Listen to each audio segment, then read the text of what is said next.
ప్రముఖ యాంకర్ గా మారాలా 24/7 digital media స్కూల్లో చేరండి. వివరాలకు కింది నెంబర్ కి సంప్రదించగలరు. ఇప్పుడు నిఖిల్ కి గౌతమ్ కి గట్టి పోటీనే ఉందా? వాళ్ళ గేమ్ అనాలిసిస్ చెప్పండి. సో నిఖిల్ కి గౌతమ్ కి మంచి పోటీ ఉంది. ఓకే. సో ఇందాక మాట్లాడుకున్నట్టయితే మనకి చూసినట్టయితే నబీల్ కూడా రేస్ లోకి వచ్చాడు.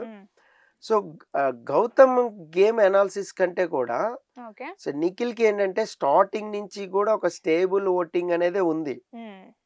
నేను ఓటింగ్ అనాలిసిస్ చెప్దాం. Game Okay. అనేది అందరూ చూసారు. సో గేమ్ అనేది ఎప్పుడు మనం మాట్లాడుకోవాలంటే వాళ్ళ జర్నీలు చూసినప్పుడు.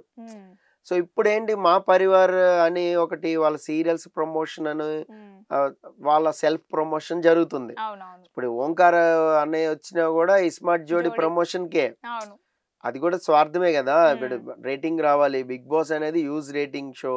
అందులో గ్రాండ్ ఫినాలేకి దద్దరిల్లిపోద్ది. ఆల్మోస్ట్ 2022 వరకు కూడా రేటింగ్ వెళ్ళిపోద్ది ఫినాలే అప్పుడు. అంటే దాని క్రేజ్ అది, బిగ్ బాస్ కున్న క్రేజ్ అది. వీకెండ్స్ సూపర్ క్రేజ్ ఉంటుంది. సో అందులో సెలబ్రిటీస్ రాబోతారు, సెలబ్రిటీలు వస్తారు. సో దాని గురించి కూడా మాట్లాడుకుందాం. Okay sir. అయితే ఈ గౌతమ్ కానీ నిఖిల్ కానీ ఏంటంటే నిఖిల్ కి ఫస్ట్ నుంచి కూడా ఒక స్టేబుల్ ఓటింగ్ అనేది జరిగింది. అవునవును. సో మనోడు నామినేషన్స్ కి వచ్చిన ప్రతిసారి కూడా 20+% ఉంది కానీ ఎప్పుడు 20కి అయితే తగ్గలేదు. తగ్గలేదు. అవును. ఏది ఎంతమంది టఫ్ ఫైట్ ఉన్నా కూడా కొన్ని నామినేషన్స్ లోకి రాలేదు, అది సేఫ్ అయిపోయాడు. అవును. ఈ గౌతమ్ రాకపోతే అసలు ఈజీగా మనం విన్నర్ ని డిసైడ్ చేయొచ్చు. అదే చెప్తున్నా. అప్పుడు నబీల్ వస్తాడు కదా, ఈజీ విన్ అని మనం చెప్పలేము. అవునవును. అప్పుడు నబీల్ రేస్ లోకి వస్తాడు, అప్పుడు గౌతమ్ లేకపోతే యష్మి రేస్ లోకి వచ్చి ఉండేది, లేదంటే ప్రేరణ రేస్ లోకి వచ్చి ఉండేది. ఏమో మేబీ చెప్పలేం. అవినాష్ కూడా రేస్ లోకి వచ్చిండేవాడు గౌతమ్ లేకపోతే. ఇఫ్ ఇన్ కేస్ లేకపోతే ఆయన సమస్య లేదు, ఉన్నాడు కాబట్టి. సో నిఖిల్ కి వచ్చేసరికి కాన్స్టెంట్ ఓటింగ్ అనేది చూసాం చాలా మటుకు. నామినేషన్లకు వచ్చిన ప్రతిసారి కూడా ఒక 20+% ఓటింగ్ అనేది జరిగింది. దాని తర్వాత ఇప్పుడు ఏమవుతుంది అంటే గౌతమ్ వచ్చిన తర్వాత ఆ పర్సంటేజ్ డ్రాప్ అయింది, 2 సార్లు డ్రాప్ అయింది. సో ఇది గౌతమ్ నిఖిల్ ఇద్దరు ఉన్నప్పుడు నామినేషన్ లో చెప్తున్నా. అది ఎట్లా అయింది, నబీల్ లీస్ట్ కి వెళ్ళేసరికి అయింది. ఇప్పుడు ఏమైతుంది, టాప్ 5 ఎవరో తెలుసు, క్లారిటీ ఉంది. ఎవరు ఎలిమినేషన్ అయిపోతారు అనేది అనవసరం వాళ్ళకి. సో మనకి గెలవాల్సింది ఎవరు, విన్నర్ డిసైడెడ్ ఓటింగ్ ఇది. సో విన్నర్ డిసైడెడ్ ఓటింగ్ వచ్చేసరికి వాళ్ళకి మనసుకు నచ్చిన వాళ్ళు వేసేస్తారు. సో అందుకనే ఇప్పుడు ఆటపరంగా చూసి మనం విన్నర్ ని డిసైడ్ అనేది చెప్పలేం. ఆటపరంగా అనాలిసిస్ చేసి కూడా వేస్టే. బట్ ఏంటంటే జర్నీలు కానీ టెలికాస్ట్ చేసి ఉంటే, ఇప్పుడు వీళ్ళు వచ్చారు మా పరివార్ అదంతా జరుగుతుంది కదా, ఆ ప్రమోషన్స్ లేకుండా వాట్ ఎవర్ హౌస్ మేట్స్ జర్నీలు మనం లాస్ట్ టైం చూసాం. సో జర్నీలే వేసారు, ఆ వీక్ అంతా జర్నీలే జరిగినాయి. బట్ ఇప్పుడు కూడా థర్స్డే, ఫ్రైడే, సాటర్డే 3 రోజులు టెలికాస్ట్ ఉంది కాబట్టి ఈ 3 రోజులు జర్నీలు వేసే అవకాశమే ఉంది. అది కూడా నైటే వేస్తాడు. పర్ డే 2 వేసుకున్నా కూడా అయిపోతుంది. ఒక జర్నీ హ్యూజ్ గా వేసుకున్నా, ఇప్పుడు సపోజ్ గౌతమ్ జర్నీనే ఎక్కువ పెద్దగా వేసుకున్నాడు అనుకోండి, లేదంటే అవినాష్ది పెద్దగా వేసారు. సో మిగతా ఇద్దరిది చొప్పున వేసేసుకున్నా 3 days లో టెలికాస్ట్ లో అయిపోతుంది. బట్ దాని వల్ల ఇంపాక్ట్ ఉంటది, ఓటింగ్ ఇంపాక్ట్ ఉంటది కదా, అది మిస్ అవుతారు వాళ్ళు లాస్ట్ లో వస్తే.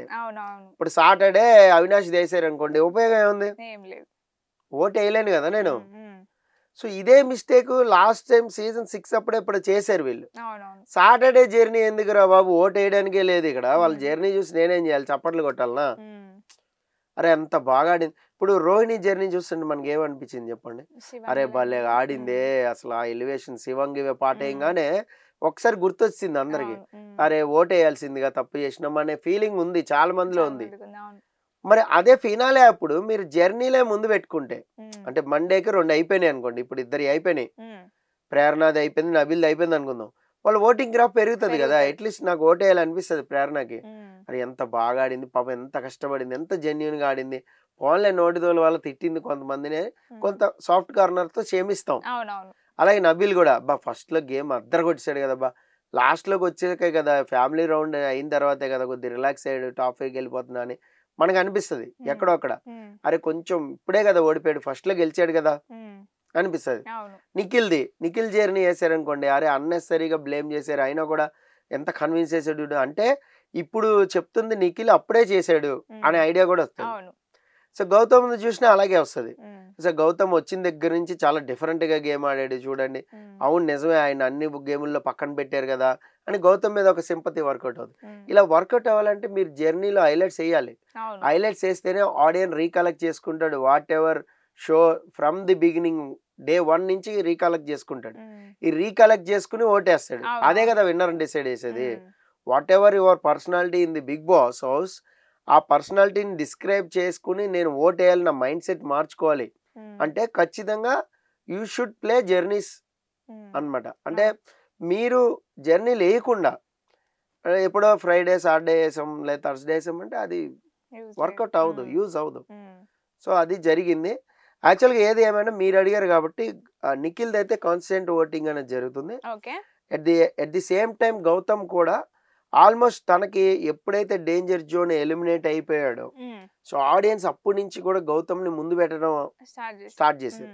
అరే ఎందుకు మనమే ఎలిమినేట్ చేసాం, నాన్ సెన్స్, ముందు పెడదాం దా. నిఖిల్ ని, యష్మిని, ఈవెన్ ప్రేరణని ఎప్పుడైతే నామినేట్ చేస్తున్నాడో అప్పుడు పెరుగుతా ఉంది. అప్పుడు ఓటేశారు, ముందుకు తీసుకెళ్లారు గౌతమ్ ని, అంతా కూడా చక్కగా చేశారు. సో గౌతమ్ కూడా వాట్ ఎవర్ ఎలిమినేషన్ రౌండ్ అయిపోయిన తర్వాత అతనిది, సో దాని తర్వాత యూజ్ గానే పెరిగింది. సమ్ టైమ్స్ టాప్ లో ఉన్నాడు, కొన్ని చోట్ల చూస్తే టాప్ లోనే ఉన్నాడు, కొన్ని సైట్స్ కానీ కొన్ని కానీ చూస్తే ఆల్మోస్ట్ 30% వెళ్ళిపోయాడు.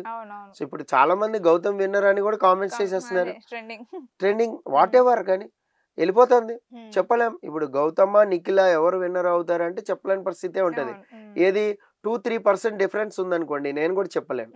2% డిఫరెన్స్ అనేది మనం చెప్పలేం. ఎక్కువ మార్జిన్ ఆఫ్ ఓట్లే అయ్యి, కానీ అఫీషియల్ అటు ఇటు అవ్వచ్చు, ఇటు అటు అవ్వచ్చు. అంటే అతను ముందు ఉండొచ్చు, ఇతను వెనకబడి ఉండొచ్చు, లేదా గౌతమ్ ముందుకు వెళ్ళొచ్చు, నిఖిల్ వెనకబడి ఉండొచ్చు, లేదా ఇద్దరు కంటే నబిల్ కూడా ముందుకు వచ్చేయచ్చు. ఒకవేళ 2-3% డిఫరెన్స్ ఉంటే మనం ముగ్గురులో విన్నర్ అనేది డిసైడ్ చేయలేం. సో బట్ నబిల్కి రేస్ లోకి రావడానికి ఇంకా 2-3 డేస్ టైం ఉంది. ఒకవేళ వస్తే వెల్ అండ్ గుడ్, సూపర్, ఈలోపు జర్నీ చూపించేస్తే ఓట్లు గుద్దేస్తారు. సో లేదు అంటే మాత్రం మైనస్ఏ అవుతుంది. సో ఆ రకంగా చూసినా మీ గౌతమ్, నిఖిల్ వీళ్ళిద్దరే పోటీలో ఉన్నారు. వీళ్ళిద్దరిలోనూ విన్నర్ డిసైడ్ అయ్యే ఛాన్స్ అయితే కనబడుతుంది.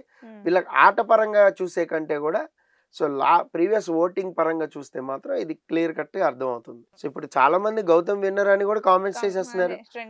ట్రెండింగ్ వాట్ ఎవర్ కానీ వెళ్ళిపోతుంది, చెప్పలేం. ఇప్పుడు గౌతమ్మ, నిఖిల ఎవరు విన్నర్ అవుతారు అంటే చెప్పలేని పరిస్థితే ఉంటది. ఏది 2-3% డిఫరెన్స్ ఉందనుకోండి, నేను కూడా చెప్పలేను. 2% డిఫరెన్స్ అనేది మనం చెప్పలేం.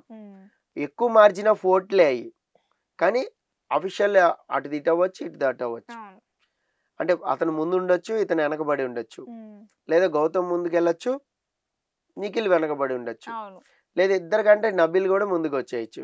ఒకవేళ 2-3% డిఫరెన్స్ ఉంటే మనం ముగ్గురులో విన్నర్ అనేది డిసైడ్ చేయలేం. సో బట్ నబిల్కి రేస్ లోకి రావడానికి ఇంకా 2-3 డేస్ టైం ఉంది. ఒకవేళ వస్తే వెల్ అండ్ గుడ్, సూపర్, ఈలోపు జర్నీ చూపించేస్తే ఓట్లు గుద్దేస్తారు. సో లేదు అంటే మాత్రం మైనస్ఏ అవుతుంది. సో ఆ రకంగా చూసినా మీ గౌతమ్, నిఖిల్ వీళ్ళిద్దరే పోటీలో ఉన్నారు. వీళ్ళిద్దరిలోనూ విన్నర్ డిసైడ్ అయ్యే ఛాన్స్ అయితే కనబడుతుంది. వీళ్ళకి ఆట పరంగా చూసే కంటే కూడా సో ప్రీవియస్ ఓటింగ్ పరంగా చూస్తే మాత్రం ఇది క్లియర్ కట్ గా అర్థం అవుతుంది. Okay sir, thank you sir. Thank you.